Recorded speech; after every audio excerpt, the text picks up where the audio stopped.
అందరికీ నమస్తే. Digital stories కి స్వాగతం. ఈ రోజు మనం వినబోయే కథ పేరు అద్దెకి ఆకాశం.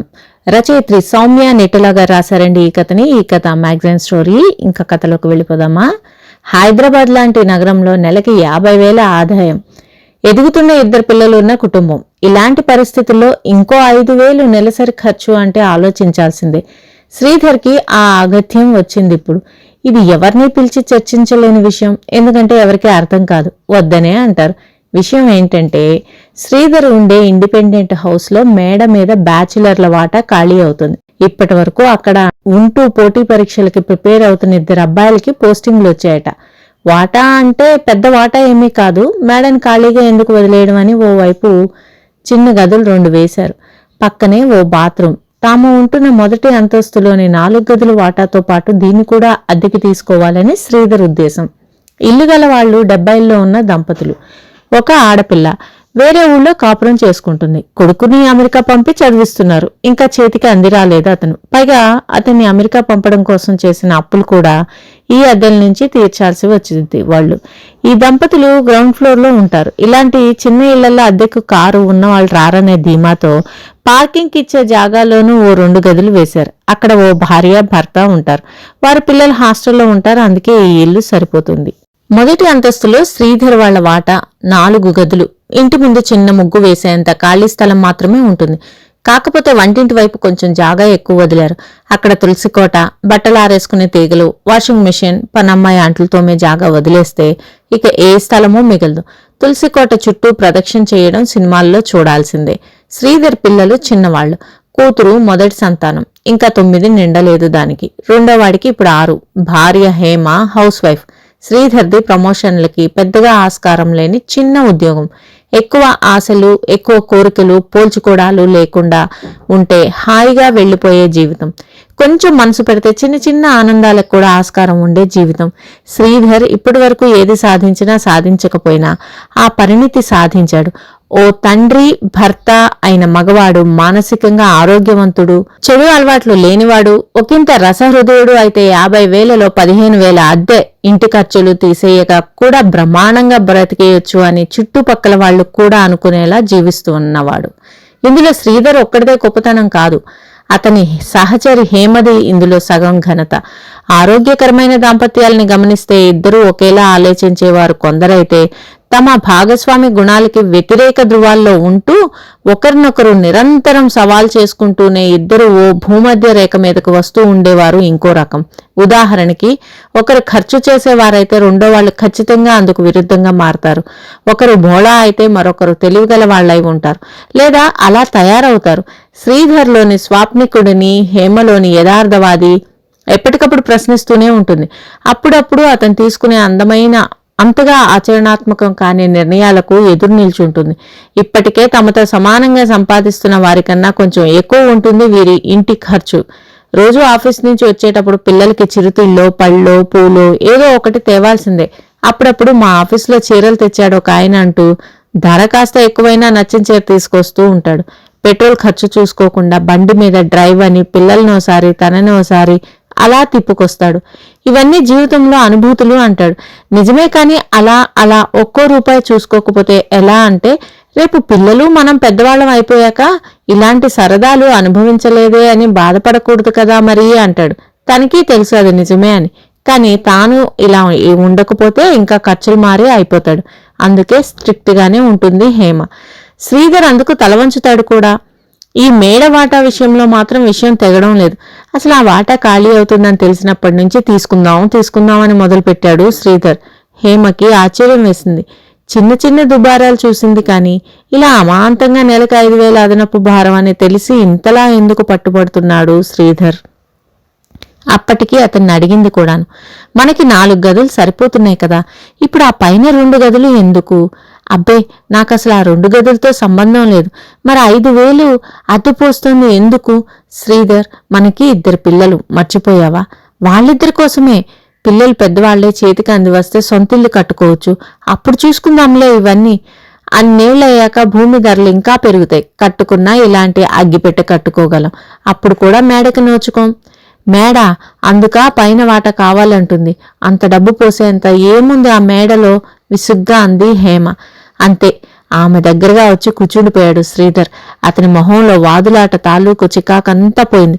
ఇప్పుడు సరైన ప్రశ్న అడిగావు అంటూ ఆమె చేతిని తన చేతిలోకి తీసుకున్నాడు. నా చిన్నప్పుడు మాకొక మేడ ఉండేది.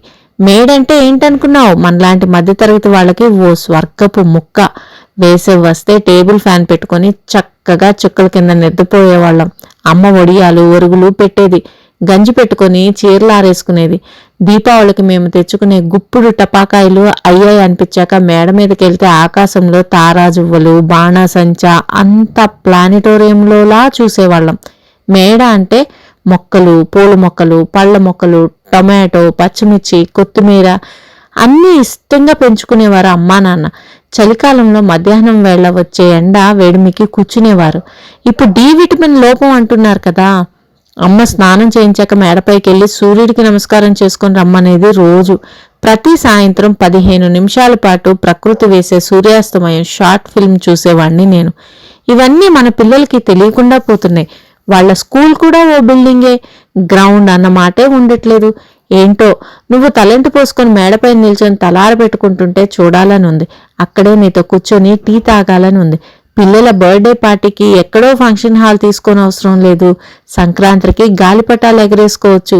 10 ఏళ్ల సహచర్యంలో తాను కనీసం ఊహించలేని ఎన్నో ఆనందాల్ని తనకి చూపించాడు తన భర్త. గుక్క తిప్పుకోకుండా మేడ గురించి మాట్లాడుతుంటే ఇంకా తాను చూడవలసినవి ఇన్ని ఉన్నాయా అనిపించింది హేమకి. అతని మాటలకి ఆమె దగ్గర వాదనలేమీ లేవు. ఆలోచిస్తూ కూర్చుంది. శ్రీధర్ ఆమెకి మరింత దగ్గరగా జరుగుతూ అన్నాడు. ఈ ప్రపంచంలో రకరకాల తండ్రులు, భర్తలు ఉన్నారు. కొందరు పిల్లలకి ఆస్తులిస్తారు, కొందరు పిల్లలకి విదేశాల్లో చదువులు చెప్పిస్తారు, కొందరు మంచి ఇల్లు కట్టిస్తారు. నేను అవేమీ చెయ్యలేను, అందుకు నేనెప్పుడు బాధపడలేదు. కానీ నేను చూసిన చిన్న చిన్న ఆనందాల్ని నా కుటుంబానికి కూడా చూపించాలన్నది ఒక్కటే నా పట్టుదల. హేమ, నీకు తెలియదేముంది? మన నగరంలో ఎంత చిన్న ఇంటికైనా ఎంత డిమాండ్ ఉంటుందో. పైన ఇంకెవరో వచ్చేలోపే మనమే తీసుకుంటాం అని చెప్దాం ప్లీజ్, గడ్డం పట్టుకొని బ్రతులాడుతున్నాడు శ్రీధర్. హేమ కాదనలేకపోయింది. మధ్యతరగతి సంసారాల్లో కొరవడేది ఆర్థిక స్వాతంత్రం. ఓ కుటుంబ పెద్ద తన కుటుంబాన్ని ఎలా నిర్వహించుకోవాలి అన్నది అతడి ఒక్కడి చేతిలో ఉండదు. పోనీ ఆ కుటుంబం చేతిలో కూడా ఉండదు. అతని ఇంటి పెద్దలు కూడా ఆ వ్యవహారాల్లో కలగజేసుకుంటారు. కుటుంబంతో సంబంధం లేని చుట్టుపక్కల కూడా వారి అభిప్రాయాలు, సలహాలు ఇవ్వక మానరు. అందరి ఉద్దేశాలు మంచివే. మధ్యతరగతి జీవితాలు ఒక చిన్న అత్యవసర ఖర్చు వస్తే చితికిపోయి అప్పుల పాలవ్వడానికి ఆట్టే సమయం పట్టదు. డబ్బు అనే అరుదైన వనరుని పొరపాటున కూడా అవసరానికి మినహా దేనికి ఖర్చు చేయకుండా తాము జాగ్రత్త పడి తమకు తెలిసిన వారందరినీ జాగ్రత్త పరిచే వార్డెన్లు అందుకే చుట్టూ ఉంటారు. ఇప్పటి వరకు శ్రీధర్ కుటుంబంలో జోక్యం కలిగించుకునే అవకాశం వారికి రాలేదు. కానీ ఈ మేడ మీద వాటా సంగతి అతను ఇంటి వాళ్ళకి చెప్పిన దగ్గర నుంచి కలకలం మొదలైంది. ముందుగా అతన్ని వారించింది ఎవరో కాదు, స్వయంగా ఇంటి వాళ్లే. శ్రీధర్, నువ్వు మాక్కూడా కొడుకులాంటి వాడివే. మావాడు ఇలా ఇంకో వాటా తీసుకుంటానంటే మేము చూస్తూ ఊరుకుంటామా? నీకు అంతగా డబ్బు ఎక్కువైందనుకో, ఏ చీటీనో వేసుకుంటూ ముందు ముందు అక్కడికి వస్తుంది కదా, ఆలోచించు అన్నారు ఓనర్ బాబాయ్ గారు. హేమకి చెప్పినట్టు ఆయనకి తన మనసులో మాట వివరించలేడుగా. అందుకే నవ్వుతూ, మీరు భయపడకండి, మా 15,000తో పాటు వాటా, పై వాటాకి 5,000 కలిపి ఎప్పట్లానే టైంకి ఇచ్చేస్తాను అన్నాడు ఆయనకి నమ్మకం కలిగిస్తూ. ఆయన ఏదో చెప్పలేక ఇబ్బంది పడుతూ చివరికి బయటపడ్డాడు. అది కాదు శ్రీధర్, వాళ్ళు బ్యాచులర్లు కాబట్టి 5,000కి బేరమాడుకున్నారు. వాళ్ల తర్వాత వచ్చే వాళ్ళకి మేము 6,500 చెప్దామనుకున్నాం. శ్రీధర్కి తెలుసు 5,000 అంటేనే గొడవ చేసిన హేమ 6,500కి అస్సలు ఒప్పుకోదని. బాధతో ఒక్క క్షణం కళ్ళు మూసుకున్నాడు. అది గమనించిన ఓనర్ పిన్నిగారు, అన్నీ పెరిగాయి కదా నాయనా, మా వాడు కూడా ఇంకా అమెరికాలో కుదురుకోలేదు, మాకు ఇదొక్కటే ఆదాయం కదా. మధ్యతరగతి ఎకానమీలో మరో పోకడ పారదర్శకత్వం. అందరి జీవితాలు అందరికీ తెలుసు. ఇంచుమించుగా ఏమీ అనలేం, అర్థం చేసుకోవడం తప్పించి. ఈ బాధ నుంచి తెప్పరిల్లేవాడేమో కానీ ఇంటి పక్కన ఒక శ్రేయభిలాషి, పోనీ నీదేమీ ఓవర్ టైం లాంటివి చేసే అవకాశం ఉన్న జాబ్ కూడా కాదు కదా అన్నాడు. నెల ఖాతా రాసుకునే కిరాణా షావుకారు మనకు ఆదాయం పెరిగే మార్గం లేనప్పుడు పొదుపుగా ఉండటం ఒకటే మార్గం సార్ అని గుర్తు చేశాడు. వీధి చివరి గుడిలో పూజారి ఒకలా నవ్వాడు తీర్థం ఇచ్చేటప్పుడు. ఇలా అందరూ తమ తమ అభిప్రాయాన్ని రకరకాలుగా వెల్లడించి శ్రీధర్ గాయాన్ని మాననివ్వలేదు. అతని బలహీనతని వేలెత్తి చూపించినట్లు అనిపించింది. ఓ రోజు రాత్రి హేమ దగ్గర బాధపడ్డాడు శ్రీధర్. ఏంటి నా జీవితం, ఏదో పాజిటివిటీతో అమాయకత్వంతో నెట్టుకొచ్చేస్తున్నానా ఇన్నాళ్ళు? నేను పెద్ద జీతాలకి ప్రయత్నం చెయ్యక కాదు కదా. ఇచ్చిన జీతానికి ఉద్యోగి రక్తమాంసాలు పిండేసి కుటుంబంతో ఉండే సమయాన్ని లాగేసుకొని ఇంట్లో వాళ్ల మీద చికాకు పడేలా చేసే ఉద్యోగాలు వద్దనుకున్నాను. అది కూడా ఓ 10,000 పుణ్యానికి. జీవితం ఏదో ఒకటే ఇస్తుంది. ఏంటో, డబ్బైనా కుటుంబంతో సమయమైనా. నేను రెండోదే ఎంచుకున్నాను. గర్వపడ్డా ఇన్నేళ్లు. ఇప్పుడు అనిపిస్తోంది వాళ్లే కరెక్ట్. ఇంత చిన్న ఖర్చు కూడా నేను భరించలేని వాడినా ఆర్థికంగా ఓడిపోయాను హేమ. విసుగ్గా లేచి వెళ్లిపోయాడు శ్రీధర్. హేమకి అనిపించింది ఇలాంటి గొడవ జరిగాక మేడ ఉంటే అక్కడికే వెళ్లేవాడు అని. వేదాంతంగా నవ్వుకుంది ఈ ఊహకి. శ్రీధర్తో చూసి హేమ అదృష్టవంతురాలు అనుకునే వారికి పెళ్లికి ముందు హేమ పరిస్థితి తెలీదు. తన తండ్రి అకస్మాత్తుగా చనిపోయాక చుట్టాల సహకారంతో బాధ్యత తీర్చుకోవడానికి తనకి సంబంధాలు వెతకడం మొదలుపెట్టింది తల్లి. తమ్ముడు ఇంకా చిన్నవాడు. హేమ వరుసగా పెళ్లి చూపులకి వరులని కలుస్తున్న సమయం అది. ఒక అబ్బాయి సో కంప్యూటర్ కోర్స్ చేసేసే, నీకు ఉద్యోగం ఏం చేస్తాను మా కంపెనీలో అంటూ ఏకపక్షంగా తన జీవితాన్ని కూడా ప్లాన్ చేశాడు. ఇంకో అబ్బాయి నేనేమి మాట్లాడను, మీరు మాట్లాడుకొని చెప్తే పెళ్లి చేసుకుంటాను అని నిర్లిప్తంగా అనేశాడు. ఇంకో అబ్బాయి ఏమీ మాట్లాడలేదు. అతనికి అసలు అక్కడికి రావడమే ఇష్టం లేదని అందరికీ తెలుస్తూనే ఉంది. ఇవన్నీ గమనిస్తున్నా ఏమీ బయటికి చెప్పలేని పరిస్థితి హేమది. అమ్మకి ఇంకో సమస్యగా మారడం ఇష్టం లేక ఎవరైనా సరే అని మనసులోనే తీర్మానించుకుంది. అయినా ఏంటో ఏ సంబంధమూ కుదరట్లేదు. ఇలాంటి తరుణంలో శ్రీధర్ వాళ్ల సంబంధం వచ్చింది. తనకి ఇప్పటికీ గుర్తు. శ్రీధర్ తన తల్లి, తండ్రి, చెల్లెలతో సహా వచ్చాడు. నలుగురు ఫ్రెండ్స్ లాగా ఒకరితో ఒకరు ఉండటం గమనించింది హేమ. మాట్లాడుకోమని ఇద్దరిని వదిలేశారు ఎప్పట్లాగే. వరుస పెళ్లి చూపుల వల్ల కలిగే నిర్వేదంలో ఉంది హేమ. కొన్ని క్షణాల నిశ్శబ్దం తర్వాత శ్రీధర్ గొంతు వినిపించింది. ఎడమ చేతి చందమామ, కుడి చేతి చందమామ అచ్చం ఒకేలాగా ఎలా వచ్చాయండి బాబు మీకు?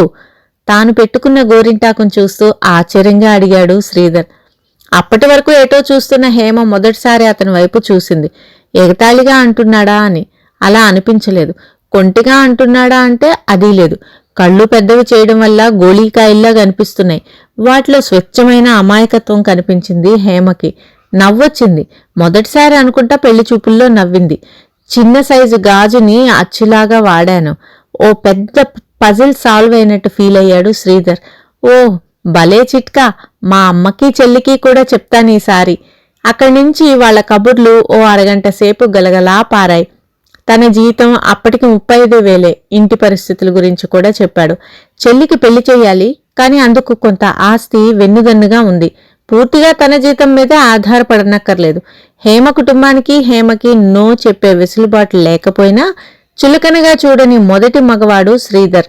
తన గురించి అడిగి తెలుసుకున్నాడు. అతనికి చెప్పేటప్పుడు తన ఇష్టాయిష్టాలేమిటో మొదటిసారిగా తెలిసొచ్చాయి హేమకి.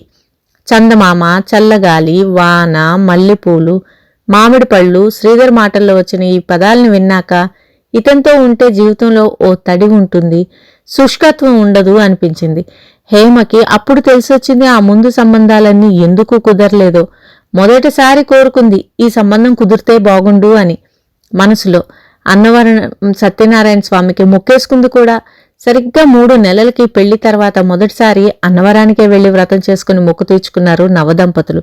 ఈ 10 ఏళ్లు తన నిర్ణయం సరైనదే అని రుజువు చేస్తూనే ఉన్నాడు శ్రీధర్.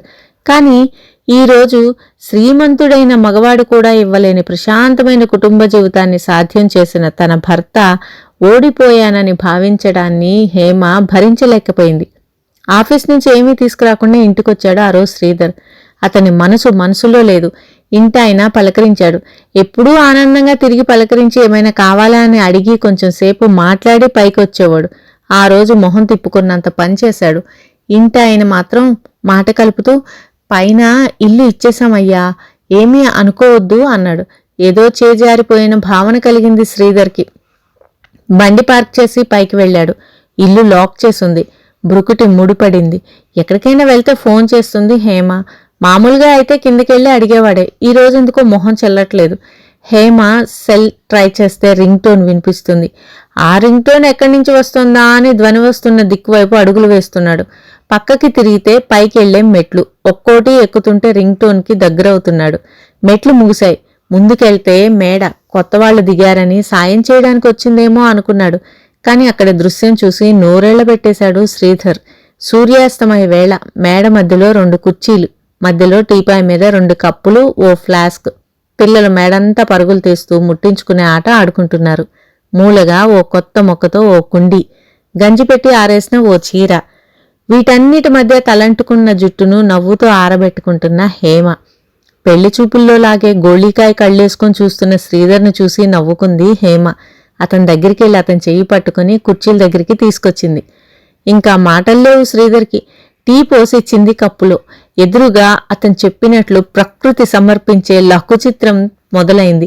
ఒక్కో అంగుళం అస్తమిస్తున్న సూర్యుడు, ఊదా, కాషాయం, ఎరుపు, నీలం షేడ్స్లో వింత వింత వన్నెలిపోతున్న ఆకాశం, ఎయిర్ షోలో విమానాల్లాగా ఓ ఫార్మేషన్లో ఇంటికి వెళ్తున్న పక్షులు, ఇవన్నీ చూస్తున్నాడు శ్రీధర్.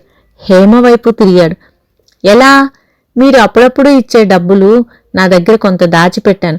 ఎప్పుడైనా మీకేదైనా కొనిపెడదామని. ఇంతకన్నా మంచిది మార్కెట్లో ఏదీ కనిపించలేదు. ఓహో, ఎంత దాచావేంటి?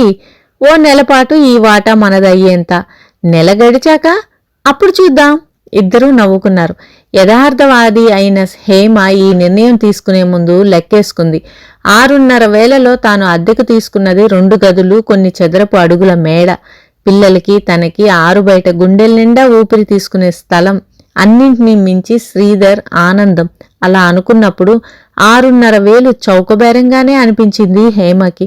శ్రీధర్ మేడ గురించి వర్ణించేటప్పుడు ఓ ముఖ్యమైన విషయం చెప్పనే లేదు.